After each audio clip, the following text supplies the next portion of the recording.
Откако државата буквално ги услови хотелиерите да ги вратат на работа сезонските работници, ако сакаат финансиска помош, хотелиерите ги добијат субвенциите за исплата на минимална плата, ама само за месец ноември.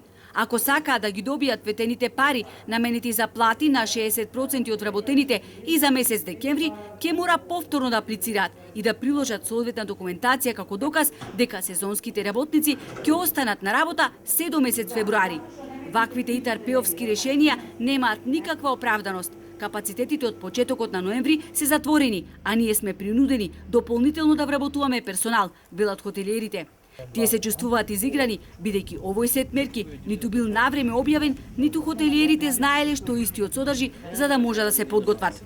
Еден од колегите го нарече ова ИТРП-овски мерки.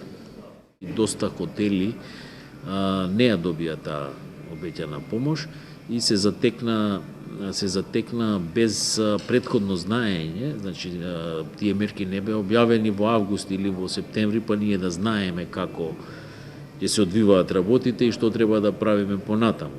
Значи посекако ние немавме работа.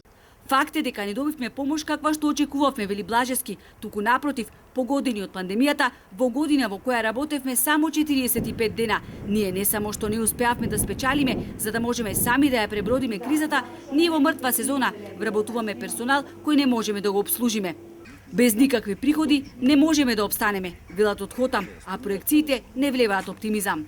2023 прогнозата е да се врати побарувачката на услугите на 100% од тоа што била 2019, а тек 2026 покрај побарувачката и ценовно, значи куповната моќ и просечната цена на пазарот да биде изедначена со 2019.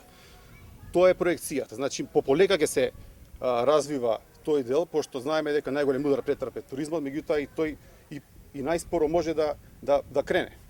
Дел од хотелите се догуша во долгови. Хотелиерите кажуваат дека штетите се ненадомесливи и отивеќе не можат да ги подмируваат тековните трошоци.